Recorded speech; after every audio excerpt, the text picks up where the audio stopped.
Assalamualaikum warahmatullahi wabarakatuh.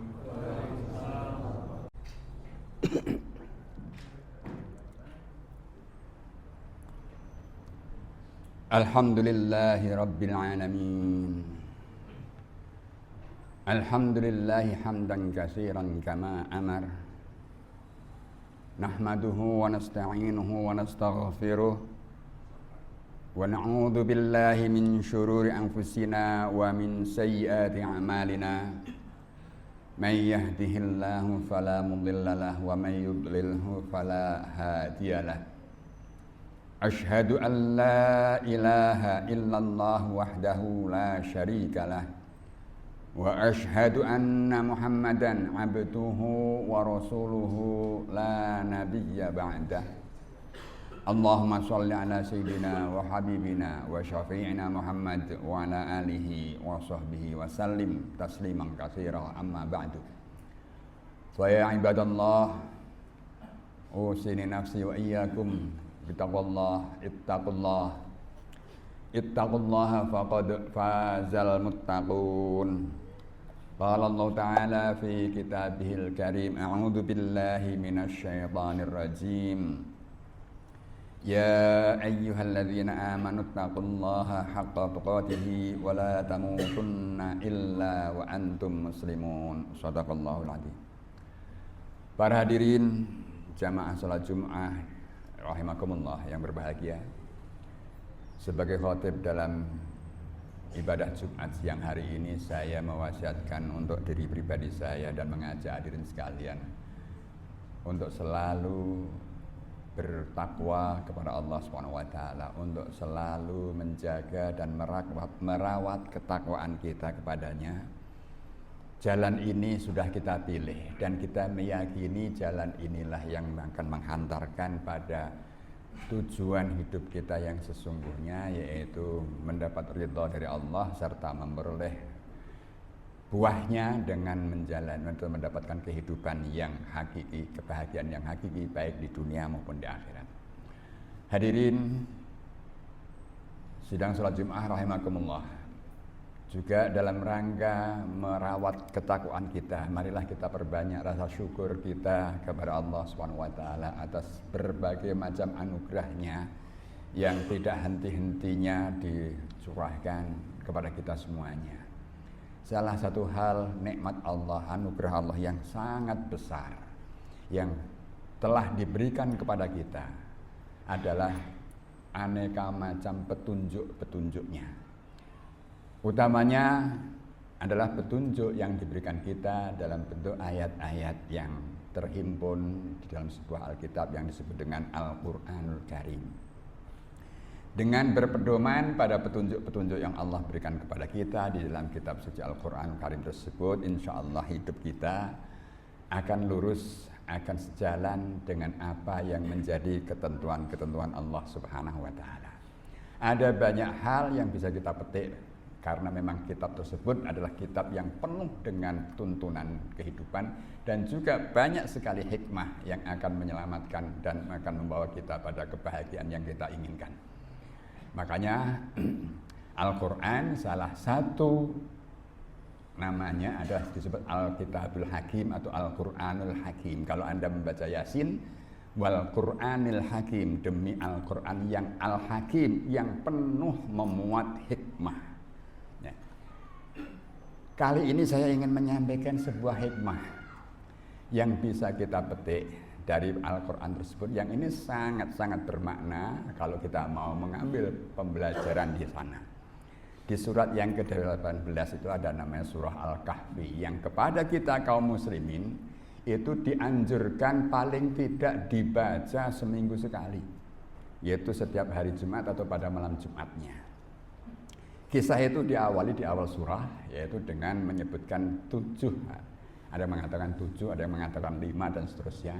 Jumlahnya tidak penting, tetapi di situ Allah menceritakan kepada kita tentang kisah para pemuda yang dengan kekuatan hati dan iman mereka harus melarikan diri, memisahkan diri dari keadaan dunia yang sebelumnya dinikmatinya untuk supaya terpeliharanya iman dan ketakwaan mereka kepada Allah. Mereka melarikan diri ke dunia yang lain, yang jauh dari keramaian, supaya akidah mereka tidak lagi diganggu dan mereka bisa menjalani kehidupan sesuai dengan ketentuan Allah SWT sebagai orang-orang yang beriman. Mereka melarikan diri ke dalam gua, dan atas kuasa Allah SWT Allah tidurkan mereka kurang lebih 309 tahun. Ini sebagai salah satu tanda. Allah mengatakan, Allah berfirman di dalam Al-Quran, innahum fityatun amanu birabbihim wa zidnahum huda. Mereka itu adalah para pemuda, amanu birabbihim, yang telah beriman kepada Rabb mereka, kepada Tuhan pencipta dan pemelihara mereka. Wa zidnahum huda. Ya karena mereka benar-benar menjaga keimanan mereka, akhirnya Allah senantiasa tambahkan hidayah kepada mereka. Memang untuk mendapatkan anugerah yang besar dari Allah, terutama berupa tambahan hidayah dan juga perlindungan dalam bentuk rahmatnya, tentu manusia harus berupaya, dan dalam upayanya tidak jarang harus banyak berkorban dari sisi dirinya. Pengorbanan yang dilakukan oleh para pemuda-pemuda yang menjadi penghuni gua tersebut adalah dengan mengorbankan zona nyaman yang selama ini mereka peroleh. Mereka itu dulu adalah sebenarnya para pekerja yang bekerja di lingkup kerajaan. Tetapi karena sang penguasa beragama atau menganut akidah yang tidak sejalan dengan iman yang dianut oleh para pemuda, akhirnya mereka terancam, dan sebelum mereka menjadi korban, mereka terlebih dahulu melarikan diri untuk bersembunyi ke sebuah gua yang sangat jauh dari pusat perkotaan. Hadirin sidang salat Jum'ah rahimakumullah, pengorbanan yang sedemikian rupa ini pasti juga akan kita temui dalam berbagai bentuknya sampai pada saat hidup jatuh zaman kita sekarang ini pula. Banyak sekali orang yang harus berkorban demi mempertahankan akidah mereka. Karena apa? Saking sudah maraknya berbagai macam kebatilan, saking sudah maraknya berbagai macam bentuk pelanggaran-pelanggaran terhadap ketentuan-ketentuan dari apa yang ditetapkan oleh Allah Subhanahu wa Ta'ala. Di dalam surat Al-Kahfi juga ada kisah yang lain, yaitu kisah antara Nabi Musa dengan seorang hamba yang menjadi pilihan Allah, yang oleh banyak ahli tafsir itu dikatakan sebagai seorang nabi yang lain, yaitu Nabi Khidir. Nah, di situ juga kita akan diberi pemaparan tentang suatu kisah perjalanan manusia demi menjaga akidah dan keimanannya. Nabi Musa dipertemukan dengan seorang hamba Allah tersebut, orang hamba Allah yang selalu dirahmati, yang diajari sendiri oleh Allah berkaitan dengan berbagai macam ilmu atau ilmu hikmah misalnya. Di mana wa'allamna min ladunna ilma, kami ajarkan langsung dari sisi kami kepada hamba tersebut berupa ilmu pengetahuan. Nah, satu pelajaran atau beberapa pelajaran yang dipetik oleh Nabi Musa ketika mengikuti hamba Allah tersebut, padahal Nabi Musa ini juga seorang rasul yang istimewa, ulul azmi, tapi ternyata Allah menganjurkannya untuk belajar kepada orang lain, kepada nabi yang lain, walaupun dia tidak termasuk rasul, apalagi yang disebut dengan ulul azmi, bukan. Pertama, ketika mengikuti dengan syarat kamu boleh ikut, tetapi tidak boleh bertanya apapun kecuali sesuatu yang sudah diceritakan.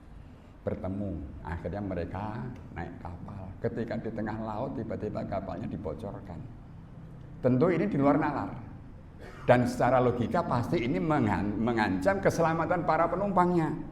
Maka Nabi Musa tanpa mengingat syarat yang diajukan pertama kali oleh si hamba tersebut langsung memprotes, kenapa kamu bocorkan kapal? Kamu ingin membunuh semua penumpang.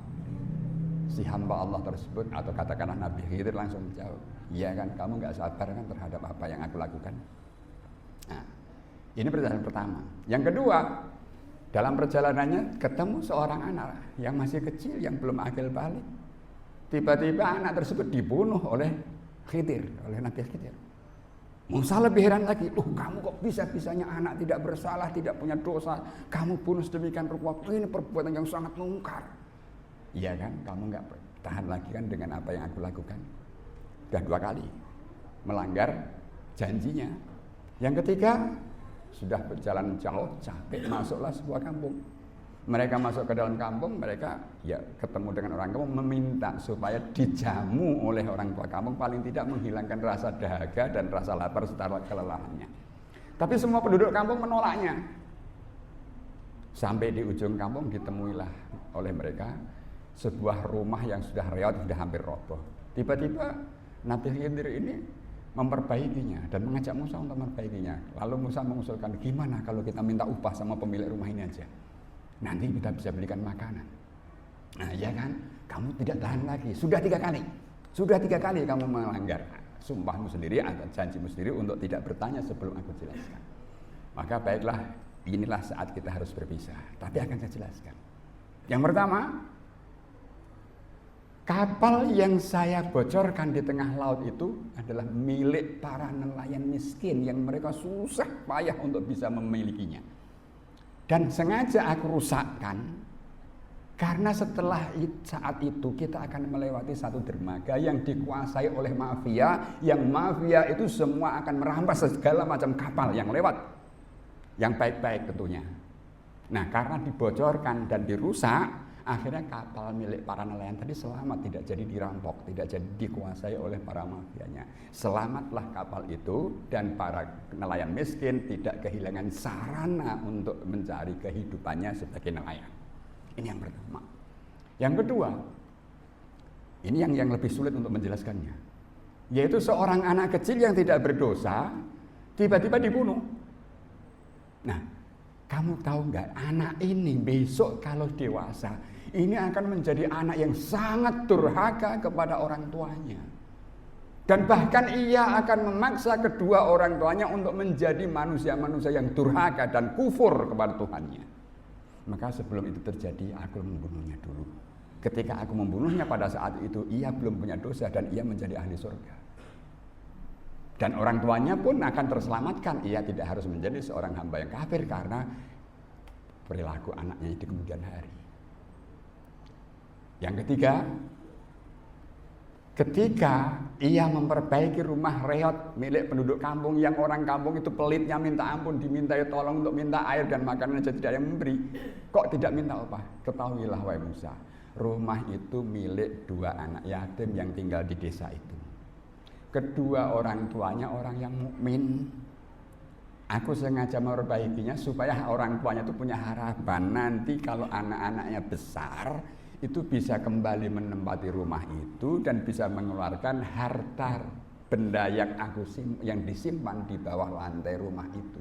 Seandainya rumah itu tidak diperbaiki, ia akan lenyap roboh dan nanti akan dikuasai pihak lain sehingga anak-anak yatim tadi tidak akan memperoleh harta warisan peninggalan orang tuanya. Itulah 3 hal. Tetapi ketahuilah Musa, semua itu saya lakukan bukan karena kehendakku sendiri.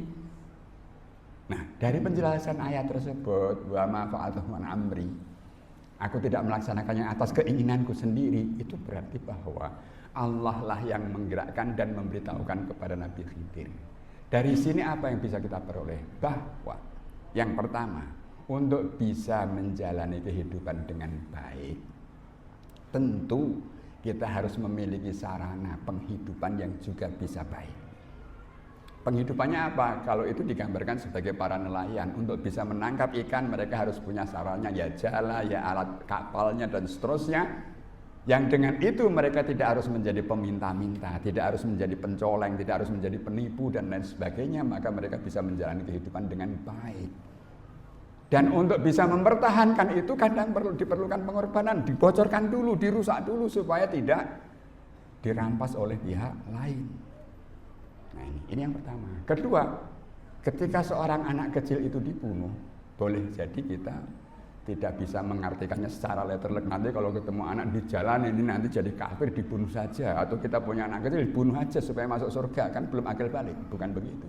Tapi di sini adalah bahwa kadangkala cinta orang tua kepada anak ini sedemikian besarnya, dan karena saking besarnya cinta orang tua kepada anak, seringkali orang tua rela melanggar ketentuan-ketentuan Allah demi menuruti kehendak anak-anaknya. Nafsu ini mestinya yang harus dibunuh.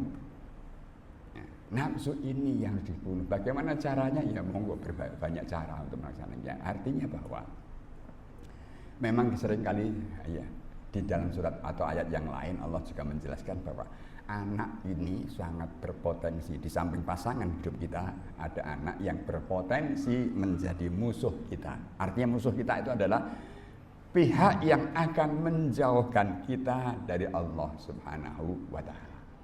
Kemudian yang ketiga adalah bahwa untuk bisa mencapai kehidupan masa depan yang baik, tentu juga diperlukan persiapan yang baik dan bekal yang baik. Orang mukmin yang memiliki rumah yang hampir roboh, yang ditegakkan kembali, diperbaiki kembali oleh Nabi Khidir tadi adalah salah satu contoh mempersiapkan anak-anak generasi ke depannya dengan memberikan fasilitas agar anaknya ke depan bisa memanfaatkannya dengan baik dan bisa menjadikan sarana kehidupan dengan baik pula untuk menjadi hamba-hamba Allah yang saleh. Bukankah Al-Quran sendiri juga menegaskan bahwasanya bagi kita seorang mukmin akan lebih baik meninggalkan anak-anak keturunan yang kuat, yang taat, yang soleh daripada anak-anak yang lemah, yang menengadahkan tangan ke sana kemari demi mempertahankan dan menyambung kehidupannya.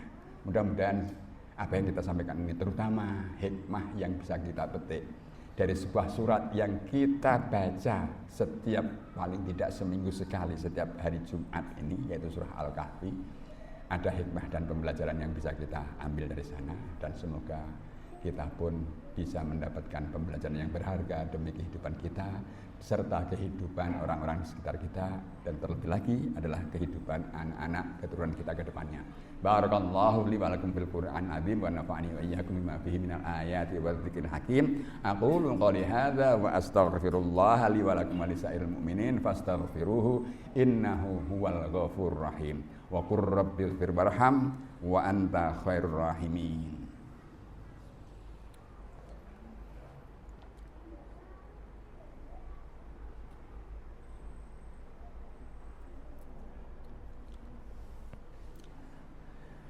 Alhamdulillahi Rabbil Alamin.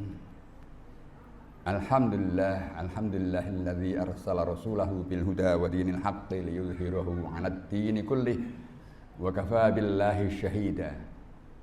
Asyhadu an la ilaha illallah wahdahu la syarika lah wa asyhadu anna Muhammadan 'abduhu wa rasuluhu la nabiyya ba'dah. Allahumma shalli ala sayyidina wa syafi'ina wa qurrati a'yunina Muhammadin wa ala alihi wa sahbihi ajma'in. Amma ba'du fa ya ibadallah, usini wa iyyakum bittaqwallah, ittaqullah faqad fazal muttaqun. Hadirin sidang salat Jumat rahimakumullah, kembali pada khutbah yang kedua ini. Marilah kita senantiasa bertakwa kepada Allah Subhanahu wa taala. Kita upayakan terus kita serap berbagai macam petunjuk Allah, baik yang diberikan melalui ayat-ayat qauliyahnya, wahyunya. Bahkan yang tidak kalah penting juga adalah menyerap berbagai macam petunjuk dari tanda-tanda yang ada di sekitar kita, dari alam semesta atau yang disebut dengan ayat-ayat kauniyah. Karena semuanya itu akan membimbing kita, menuntun kita untuk bisa lebih mengenal kepada Allah Subhanahu wa taala. Dan inilah tujuannya kenapa Allah memberikan hidayah kita, baik dalam bentuk ayat ataupun dalam ayat qauliyah ataupun ayat-ayat kauniyah, supaya kita bisa mengambil pembelajaran yang sebaik-baiknya dari kedua jenis tanda-tanda kekuatan Allah tersebut. Marilah kita akhiri dengan berdoa kehadirat Allah Subhanahu wa taala. A'udzu billahi minasyaitonir rajim. Innallaha wa malaikatahu yusholluna 'alan nabi ya ayyuhalladzina amanu shallu 'alaihi wa sallimu taslima. Allahumma sholli ala sayyidina Muhammad wa ala ali sayyidina Muhammad wa sallim. Allahu tabaraka wa ta'ala ana sahbi Rasulullah ajma'in walhamdulillahi rabbil alamin. Allahumma ighfir lil muslimin wal muslimat wal mu'minin wal mu'minat al ahya'i minhum wal amwat innaka sami'un qaribun mujibud da'wat ya qadiyal hajat. Rabbana ighfir lana wa liwalidina warhamhum kama rabbawna shighara. Rabbana hab lana min azwajina wa dhurriyyatina qurrata a'yun waj'alna lil muttaqina imama. Rabbana hab lana min ladunka rahmah wa hayyi lana min amrina rasyada. Rabbana la tuzigh qulubana ba'da idh hadaytana wa hab lana min ladunka rahmah innaka antal wahhab. Allahumma a'inna ala dzikrika wa syukrika wa husni ibadatik wa nas'aluka Allahumma ridhaka wal jannah wa na'udzubika min sakhatika wan nar. Rabbana atina fid dunya hasanah wa fil akhirati hasanah wa qina adzabannar wa sallallahu ala sayyidina Muhammad wa ala alihi wa sahbihi wa baraka wa sallam. Subhanallahi rabbil izzati amma yasifun wa salamun alal mursalin walhamdulillahi rabbil alamin. Ibadallah, innallaha ya'muru bil adli wal ihsan wa ita'i dzil qurba wa yanha 'anil fahsya'i wal munkari wal baghi ya'idzukum la'allakum tadhakkarun. Fadhkurullaha al-'azim yadhkurkum washkuru 'ala ni'amihi yazidkum wa la dzikrullahi akbar. Aqimus shalah.